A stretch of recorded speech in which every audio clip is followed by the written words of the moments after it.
we have an incredibly special news update today, and we're going to be bringing on Laura Fogelman, Chief of Staff and Head of Strategic Communications at PAX, who was at yesterday's DEA hearing for day one, and she's going to give us the juice. Without further ado, let's bring on Laura. Hey, Laura, welcome.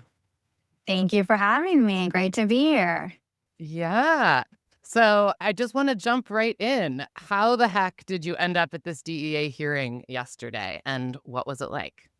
Well, funny story. I'm actually not in Virginia for work. I have family here and we came out to celebrate the holiday next weekend. But when the hearing got scheduled, it just felt like too historic of a moment to pass up. And I, wanted to be able to be in the room and just see firsthand how everything was unfolding. So made the decision to show up at the DEA headquarters in Pentagon City yesterday, a little earlier than the hearing was ready to start, anticipating a big crowd. And was surprised to find a relatively small crowd, but a very interesting day of proceedings. Tell us what Pentagon City is like. I didn't spend a lot of time poking around outside of the DEA kind of compound in and of itself, but I will say security is very tight, which was not unexpected for the DEA. I think there were about 25 of us total who showed up as observers, and we were all waiting in line starting at about 7:30 or 8 a.m. to be let in. They did a pretty intensive screening process. We had to go through metal detectors and, they took our real IDs and ran background checks. And then ultimately our badges very clearly noted we required escorts throughout the building. So lots of security, escorts, phones had to be turned off for the entirety of the hearing, which was a big surprise for me. But yeah, they're obviously taking this very seriously. I think I was the only person there not in a navy blue suit, which was the uniform for the proceedings. But yeah, definitely a really just formal vibe to the hearing.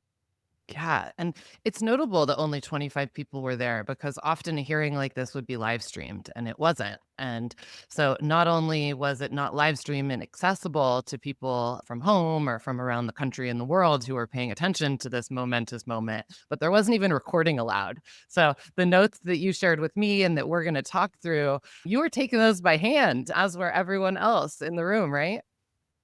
Yeah, and I will say I have so much respect for all the reporters out there who are expert at taking hand notes. I took about 20 pages of notes, as did almost every observer there. I think we were all trying to, transcribe the conversation just to preserve our own record of what was discussed. But yeah, I was a little bit surprised because in addition to not live streaming it, which I think is newsworthy in and of itself, all of the kind of folks invited to participate were all opposition voices. And so I expected to see a big turnout just given the national interest in the issue. And certainly SSDP and some others had press conferences outside of the building early in the morning, but the actual attendance itself was a lot smaller than I thought. There were probably only 25 observers in total, which was surprising.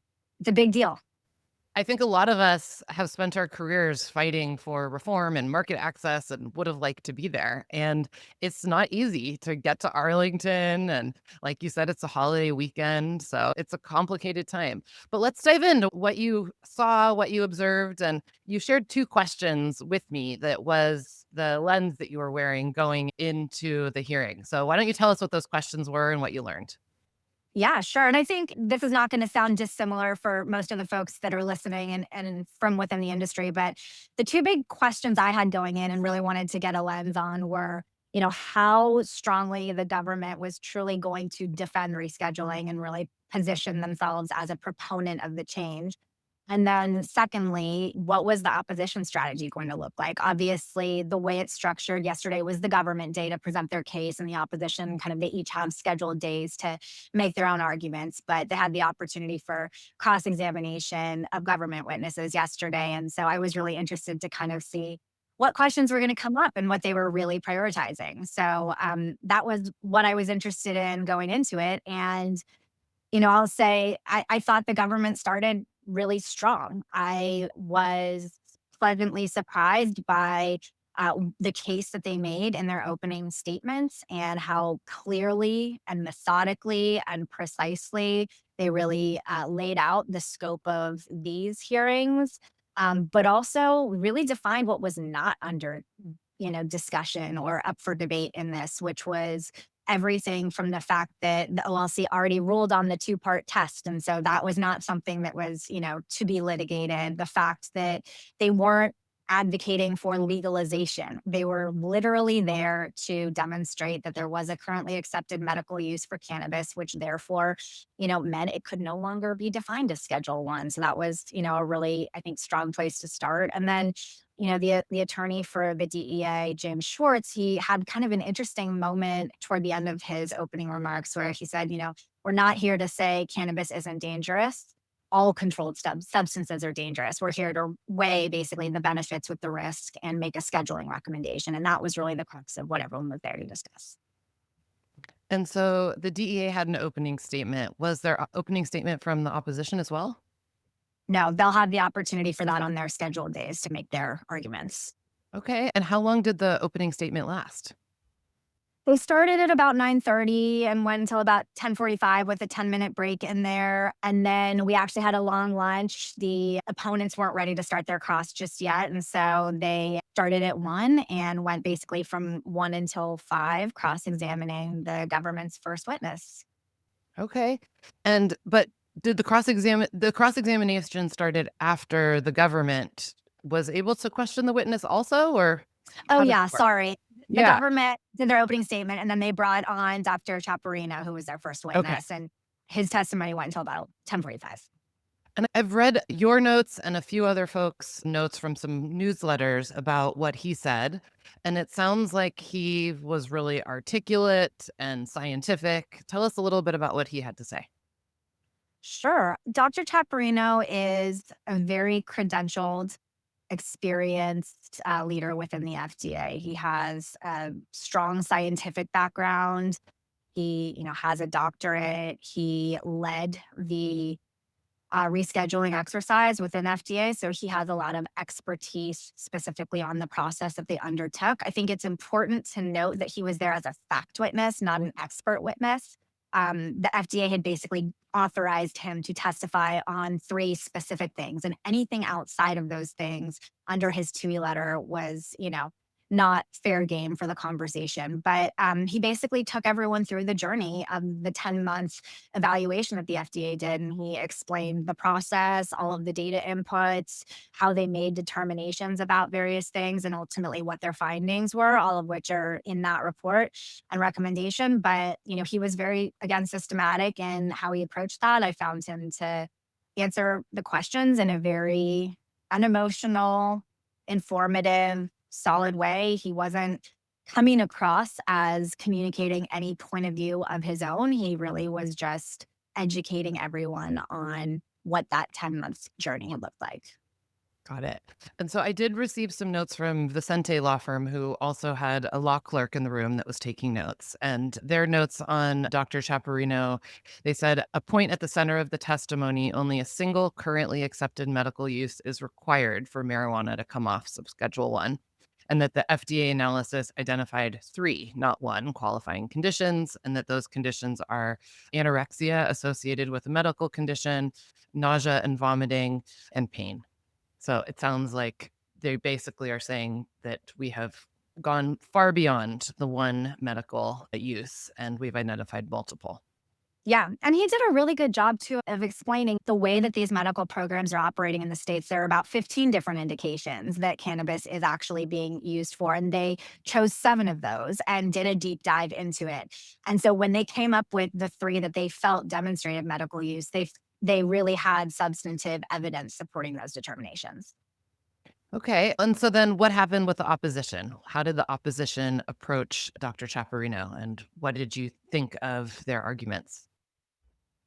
Sure. So yesterday we heard from 3 different folks within the opposition. We heard from David Evans of Indasa. We heard from Reed Smith of the Tennessee Bureau of Investigation. And then we heard from Patrick Camille of DUID Victim Voices. Sam was also in the room. They're starting their cross, or it's probably completed by now, but they did their cross this morning. The 3 folks we heard from, all very different styles, all very different groups, all very different issues were raised. David Evans, who went first, I think was the most colorful of all of them. And ultimately, I think his view that he was communicating through his cross examination was that he felt like the FDA, in his own words, had done a shoddy job and the whole thing should be thrown away. And so, what he was trying to do in his cross was highlight things that he didn't feel were included in the consideration that should have been. So, he brought up things like, why didn't you look at pregnant women as, a specific demographic here? And Dr. Taparino's response was, well, we looked at the population in totality, and certainly pregnant women are part of that. But for the purpose of this, all we were trying to establish was a currently accepted medical use. We weren't, this isn't a new drug approval. We don't need to go through all the same processes that you do in that context. So that was one thing he raised. As the conversation unfolded, it did get a little bit heated at times. There were a lot of objections from the DEA around scope of the questioning. And so, what was supposed to be a 1 hour cross examination ended up being a 2 hour cross examination because there was so much conversation and back and forth around objections. We did see the judge getting a little bit frustrated at times, feeling like he was being talked over or not heard. So, ultimately, I thought he did a really good job continuing to reground the conversation and what it was intended to be. The second cross examination with the Tennessee Bureau of Investigation was markedly different from the first. And he was actually much more focused on intoxicating hemp. If I were to kind of summarize the issue, he brought up a lot of questions that he was trying to understand around the nature of products that are out in the market and that he views as intoxicating or dangerous that weren't actually the subject of the FDA's review and evaluation, and trying to get clarity around that. And then the third cross examination, the DUID victims, this was probably one of the more impassioned, I would say, of the three, where there was a lot of concern that in the last 3 years since the 2023 recommendation came out, there's been a lot of conversation in his environment with, families of victims who have, had tragic things happen, and cannabis has had, some sort of a role in the story. And so I think he was expressing a lot of concerns that those data sets had not been considered prior to the recommendation to reschedule cannabis. I wasn't surprised by any of it. I think for anyone who's been following the conversation, these were all of the concerns and objections that we often hear from opposition to reform. And it was all, I think, pretty accepted. Yeah, it actually is heartening to hear that the DEA was objecting, that the judge was engaged, all of these things that really point to that this is actually a real process that's unfolding. And some of us in the industry have been really wondering, is this going to be some sort of prohibition theater?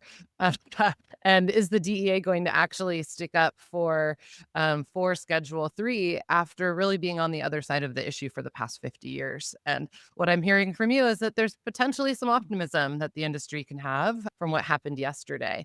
How are you thinking about it? I know you don't get to attend the rest of the days. You'll probably be getting ready for 4th of July with the family, but was it useful to be there? And are you optimistic about where it's all going? Yeah, I definitely left with a lot more optimism than I arrived with, because to your point, I was really heartened to see. I mean, Lisa Mann from the DEA's office was practically on her feet the whole time, objecting to many of the questions that were asked in cross. She had a lot of concerns about things being outside of the scope of what Taparino was allowed to testify on, and then also just the scope of the hearing. I will say, for anyone who's been in the cannabis industry for a while, most of us are here because of how deeply we care about the movement and reform. And this is a historic moment, no matter how you look at it. And I wasn't able to attend the last round of this hearing, but it was actually really great to be in the room and just see this moment that we're in. And I'm really hopeful that we see a positive result coming out of these hearings and action the DEA takes from there. Amazing. Thank you so much for sharing with us today. It's been great to hear your perspective and firsthand account. I feel very lucky to have had your voice today. So thank you so much. And I hope Thanks your for having trip me. to DC is amazing. Appreciate it. Talk to you guys later. Okay, guys, what'd you think? That is incredible. So cool to hear that the DEA is objecting to the opposition and is actually putting a witness in front of the judge that has incredibly strong points to make. And yeah, I guess I'm feeling a lot better about this than I maybe was last week.